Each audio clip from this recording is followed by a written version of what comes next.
Hello everyone, welcome to our digital library. जैसा कि आप लोग जानते हैं, मैं अपने हैंड रिटन नोट्स से आपको वीडियोस अवेलेबल करा रही हूँ। अगर तंत्र के, गायनी, ऑप्स के बहुत सारे टॉपिक्स हम लोग ऐसे ही कवर कर चुके हैं।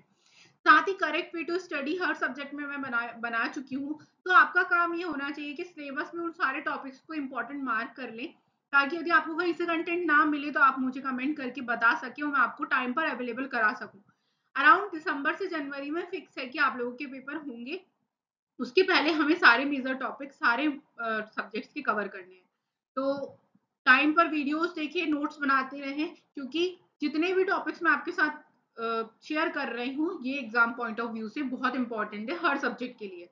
और पुराने पेपर की भी सॉल्यूशन डले हुए हैं अराउंड 5 से 6 साल के, उनको भी जरूर देखें।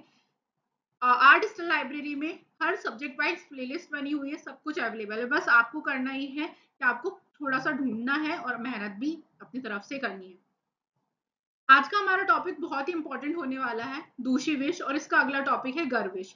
दोनों टॉपिक हमेशा 10 मार्क्स के क्वेश्चन में आते ही आते हैं, आप प्रीवियस ईयर के क्वेश्चन देख सकते हैं। तो दूषी विष क्या है? दूष धातु प्लस निच प्लस इन प्रत्यय लगकर दूषी विष शब्द बनता है, अर्थात दूष शब्द का अर्थ होता है अपवित्र।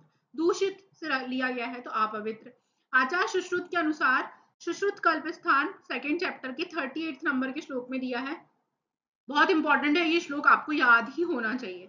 दूषितम देश काल अन्न दिवा स्वप्ने भीक्षणम यस्मा दूषिते धातून तस्मा दूषी विषम स्मृतम। बहुत आसान है, हम अभी याद कर सकते हैं इसको।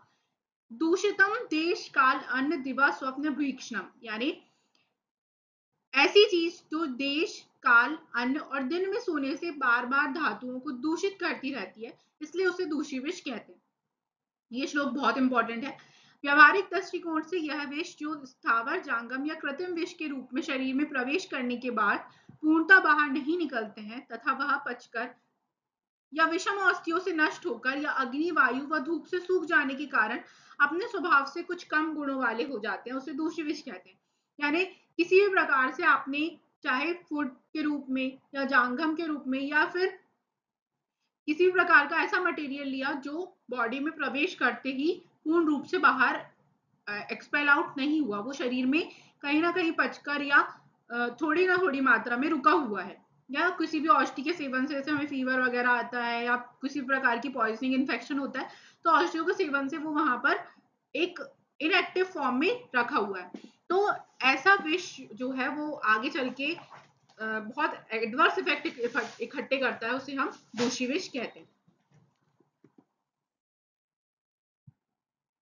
दूषी विष अल्प वीर्य व अल्प शक्ति वाला होता है, अतः यह शीघ्र ही मनुष्य को नहीं मारता है, बल्कि कफ से आवृत होने के कारण बहुत वर्षों तक बना रहता है। यानी दूषित विष है लेकिन जल्दी से इंसान नहीं मर रहा, बहुत अल्पवीर, बहुत कम इसकी पोटेंशियल होती है, इसलिए ये शरीर में बहुत दिनों तक पड़ा रहता है, लेकिन धीरे धीरे अपने सिम्टम्स जो है वो दिखाता है। पूर्व रूप क्या होगा? तो निद्रा, भारीपन, जंभा, संधियों में शिथिलता, रोमांच, अंगमर्द, ये मुख्य रूप, पूर्व रूप देखने को मिलते हैं। जैसे हमें फीवर वगैरह या कोई भी इन्फेक्शन होता है, उसके बाद, वो ठीक होने के बाद भी शरीर में निद्रा, भारीपन, जंभा, संधियों में शिथिलता, ऐसे लक्षण देखने को मिलते हैं, हाथ पैरों में दर्द, तो ये हमें दूषी विष के ही पूर्व रूप समझने चाहिए। फिर आता है दूषी विष शीत या ठंड, वायु व मेघ युक्त आकाश रहने पर कुपित होते हैं। क्या क्या लक्षण दिखेंगे हमें? तो अतिसार, जिसको भिन्न पुरीश भी बोलते हैं, डायरिया मॉडर्न में, विवरणता यानी चेहरे का रंग बदलना, मुख से दुर्गंध आना, मुख का विरसता यानी मुख का जो टेस्ट है वो डिफरेंट हो जाना, प्यास लगना, मूर्छा, चक्कर आना, वमन यानी वोमिटिंग होना, अस्पष्ट यानी गदगद वाणी होना, रोगी का दुखी होना, सन्निपातक उदर रोग, ये सारे लक्षण हमें देखने को मिलते हैं। इसके अलावा पर्टिकुलर स्थान या फिर पर्टिकुलर ऑर्गन में क्या लक्षण मिलेंगे? तो अमाशय में स्थित दूषी विष कफ वात के लक्षण को उत्पन्न करता है। पक्वाशय में स्थित दूषी विष जो होता है वो वात पित्त के लक्षण उत्पन्न करता है। रोगी के सिर के बाल व सिर के रोम झड़ जाते, शरीर के जो रोम है वो झड़ जाते हैं। स्वप्न में पंख झड़े हुए पक्षी के समान दिखाई पड़ता है। ये क्वेश्चन पीजी में आ चुका है कि ये किसका लक्षण है, तो दूषी विष का आपको याद रखना है। थर्ड पॉइंट, इसी प्रकार रस धातु में स्थित दूषी विष धातुजन्य रोगों को उत्पन्न करता है। जैसे रस में उत्पन्न होगा तो रस के दूषित लक्षण उत्पन्न करेगा, रक्त में होगा तो रक्त के जो भी हम लक्षण पढ़ते हैं वो उत्पन्न करेगा। तो ये सारे लक्षण आपको याद रखने, जितने भी पॉइंट हैं ये पर्टिकुलरली 10 मार्क्स का कंटेंट है, तो आपको ये ओवरऑल इसी तरीके से प्रिपेयर करना है। फिर साध्य साध्यता की बात की जाए तो आत्मसंयमी पुरुष में नवीन रोग साध्य व 1 वर्ष पुराना याप होता है, यानी जिसकी विल पावर अच्छी है, जो थोड़ा वेल मेंटेन्ड है, तो उसमें जो नया नया दूषित विष है या सिम्टम्स दिख रहे हैं तो वो साध्य होंगे, लेकिन 1 वर्ष पुराना होने के बाद ये यापी हो जाते हैं। क्षीण व अहित सेवी पुरुष में दूषित विष भी असाध्य होते हैं, जो व्यक्ति बहुत दुर्बल है या सही चीजों का सेवन नहीं कर रहा उसमें दूषित विष असाध्य होता है। फिर आता है चिकित्सा सिद्धांत। तो पंचकर्म चिकित्सा और संशोधन चिकित्सा दो प्रकार से हम इसमें कर सकते हैं। दूषित विष में श्रेष्ठ अगत, यहाँ से क्वेश्चन आया हुआ है, अजय घृत। अजय घृत मुख्यतः हम दूषित विष में देते हैं, चाणक्य संहिता में वर्णित है। इसके घटक मुलैठी, तगर, कूट, हरेणु, देवदारू, कमल, सिता, वायविडंग, चंदन, शालपर्णी, कृष्णिपर्णी, मुदकपर्णी और हरिद्रा होते हैं। उपरोक्त औषधि कल्क शुद्ध घृत में करने पर योग्य निर्माण होता है, यानी इन सारे घटक को आपको कल्क के रूप में बनाना है, फिर घृत के साथ इसका सेवन करना है। इस प्रकार वमन विरेचन से शरीर शुद्ध करने के बाद अजय घृत पान करना चाहिए। पहले वमन विरेचन करवाने के बाद आपको अजय घृत का सेवन करना है, ये दूषित विष की श्रेष्ठ अगत है। फिर आता है उपद्रव की चिकित्सा।